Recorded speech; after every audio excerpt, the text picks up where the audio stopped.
Les personnes qui vivent dans les quartiers méritent bien plus que les caricatures auxquelles nous venons d'avoir le droit à l'instant. À entendre certains d'entre vous, on était un peu Tintin au pays des Molas ou alors Germinal de Zola. Bref, nous n'aspirons qu'à la dignité. Oui, la dignité. La quête de dignité est ce qui doit guider nos politiques de la ville. Or, bien souvent, nous nous retrouvons avec des documents assez rigides qui figent une zone géographique parfois obsolète et qui abordent la problématique d'un point de vue très généraliste. Une vision généraliste du tout pareil pour tout le monde, alors que c'est précisément du cousu humain dont nous avons besoin, des interventions chirurgicales uniquement auprès de ceux qui ont tel ou tel besoin. Les politiques de la ville, qui ont un cadre national, sont des politiques mal calibrées, figées, alors qu'au contraire, elles doivent être plus agiles. Elles ne nécessitent pas forcément plus de moyens, mais en revanche, la possibilité donnée aux maires de positionner ces moyens sur l'ensemble de la ville auprès des populations qui en ont besoin, plutôt que sur des secteurs géographiques fermés. Il faut donc accompagner les personnes qui ont des besoins sur des sujets spécifiques, avec pour unique objectif de les réhabiliter dans leur dignité. La dignité par le logement et l'habitat, par la rénovation énergétique, la reconstruction des quartiers sur eux-mêmes et la mixité sociale. La dignité par l'alimentation du quotidien. Je prends l'exemple de l'épicerie sociale et solidaire de Ménimur où on paye 10% du coût des produits et c'est différent de la distribution. Parce que ce n'est pas la même chose de dire qu'on va aller chercher à manger et de dire qu'on va aller faire les courses. La dignité par la beauté du cadre de vie, par sa sécurité, par un environnement de qualité, par le sport, par la culture, avec une culture des quartiers, pas une culture apportée, une culture des quartiers aussi, car il y a beaucoup de belles diversités. Je prends l'exemple de Ce qui reste, un beau projet mené avec Kenler sur la diversité culturelle dans les quartiers, et c'est après tout ce qu'on attend des droits culturels. Tout cela est garant de la cohésion sociale. Mais la dignité, c'est aussi l'égalité des chances. Et ça commence par l'école, avec notamment les réseaux d'éducation prioritaires et les REP+, dans les écoles et les collèges, en prenant en compte les écoles orphelines. Certaines écoles sont en REP alors qu'elles n'ont pas besoin, et d'autres n'y sont pas alors qu'il y a de réelles difficultés dans ces écoles. L'accès au droit, ce volet qui disparaît du document de la région et qui est visé par le Césaire.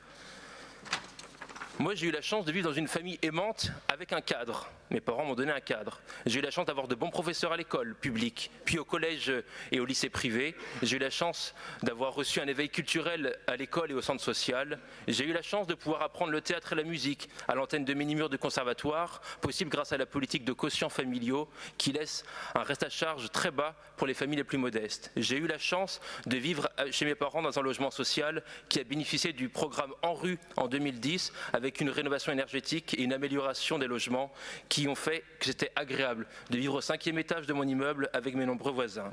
J'ai eu la chance d'avoir des parents très investis dans la vie associative du quartier, et notamment au club de foot de l'AS Ménimur, qui a une forte vocation sociale et d'intégration.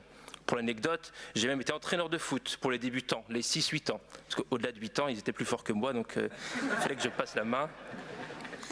Moi, je suis très fier de mon quartier. Je suis très fier d'avoir grandi, de vivre à Ménimur, j'y retourne tous les jours. Mes parents y vivent toujours à Ménimur et ne le quitteraient pour rien au monde. Alors pourquoi je vous raconte ma vie?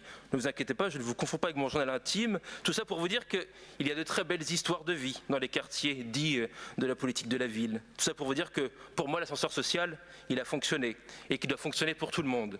C'est ce que j'ai reçu, je voue ma vie à le rendre. C'est le sens de mon engagement politique. La politique de la ville, à la conjugaison de l'action de plusieurs acteurs publics, dont les villes, les EPCI, les départements, l'État et les régions, mais aussi les nombreuses associations investies dans ces quartiers. Ce document aujourd'hui vise à nous proposer des orientations et le plan d'action de la région à destination des habitants des QPV de Bretagne. Alors, ce qui saute aux yeux à la lecture de ce document, c'est le manque d'ambition. Si je résume une grande partie de ce que vous proposez, c'est communiquons mieux sur ce que nous faisons déjà. Sur un malentendu, peut-être qu'ils comprendront mieux ce qu'on fait et ils n'ont pas compris la première fois. Si on résume ce que doit être la politique de la ville, c'est garantir le droit commun pour tous avec un coup de pouce auprès des populations les plus fragiles pour qu'ils se raccrochent au wagon. La politique de la ville, c'est le fait de ne laisser personne sur le bord de la route. On ne demande pas à la région de tout faire. On ne veut pas ouvrir les vannes de l'argent public pour les saupoudrer à qui on veut. Nous avons des compétences sur l'emploi, sur la formation, sur l'orientation. La dignité de s'en sortir, c'est de réussir à subvenir soi-même à ses besoins et à ceux de sa famille. L'accès à l'emploi est donc une priorité. Sans caricature aucune, nous sommes attachés à l'image selon laquelle il est préférable de fournir une canne à pêche à une personne pour qu'elle puisse pêcher chaque jour son repas quotidien, plutôt que de lui distribuer chaque jour du poisson. Alors poursuivons nos politiques de droit commun pour l'ensemble des Bretons et ayant une approche chirurgicale auprès des populations qui en ont besoin. Pour paraphraser le plan de la culture à la permaculture, n'arrosons pas tout le champ, mais faisons du goutte à goutte sur les plants qui ont le plus de mal à pousser. Alors, dans votre plan, que nous proposez-vous comme grande mesure ? Envoyer les enfants en classe de mer ou en classe verte, bon, rien de très nouveau, ça on le fait déjà, et c'est sans doute très intéressant, mais à l'aube de la période des coupes budgétaires, peut-être devrions-nous mettre l'accent sur les réels besoins. Ne faisons pas ce que les centres sociaux, les maisons de quartier ou encore les MJC font déjà en lien avec les associations du quartier. Ce sont sur nos compétences fortes que nous devons être forts. Dans le plan d'action, on peut lire « Poursuivre les actions favorisant l'insertion des habitants ». Toutefois, les acteurs notent une évolution positive sur le retour à l'emploi des habitants.e.s, insupportable, des quartiers, alors que certains rencontrent des freins de divers ordres et souvent cumulés, garde d'enfants, mobilité, santé. Voilà ce que vous écrivez. Eh bien oui. Et c'est là qu'on nous attend. Travaillons à l'insertion des habitants, travaillons à lever les freins. Rien ne vaut l'insertion par le travail. C'est notamment pourquoi on a du mal à comprendre que la région se retire des projets d'entreprise à but d'emploi. On lit aussi, je cite, « découvrir des métiers, stages aux nombreuses vertus en termes d'insertion et de savoir. Par ailleurs, l'enjeu est d'identifier les risques de décrochage scolaire. Oui, l'école est un vecteur d'émancipation et il faut travailler collectivement à la réussite éducative des enfants des quartiers. Dans les partenaires que vous mentionnez dans votre plan, l'éducation nationale est absente. Il faut reprendre le chemin de la coopération avec l'institution sur ce sujet. On peut lire toujours la rénovation énergétique des logements sociaux en lien avec les collectivités et les bailleurs sociaux. C'est une façon de faire de l'insertion en préservant le pouvoir d'achat. Oui, évidemment, mais ce n'est pas qu'une mesure spécifique pour les QPV. Il est primordial d'aménager les quartiers pour que les femmes et les filles s'y sentent bien et en sécurité. Les marches exploratoires permettent de recueillir la parole des femmes et de mettre en place des actions ou des investissements qui garantiront leur bien-être dans le quartier. Alors, vous l'aurez compris, il y a bien sûr des pistes intéressantes. Il y a aussi beaucoup de broderies, de paraphrases, de littérature en recyclant ce qui existe déjà pour combler un budget insuffisant à proposer un plan plus garni. Et comme je l'ai dit au début, vos actions consistent à vouloir mieux communiquer sur des dispositifs régionaux auprès des habitants des QPV. Ça ne mange pas de pain d'essayer.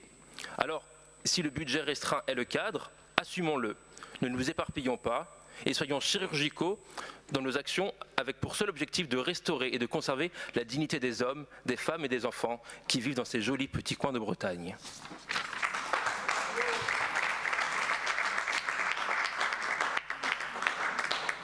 Merci, M. Guernevet. Mme Grelot, je vous en prie.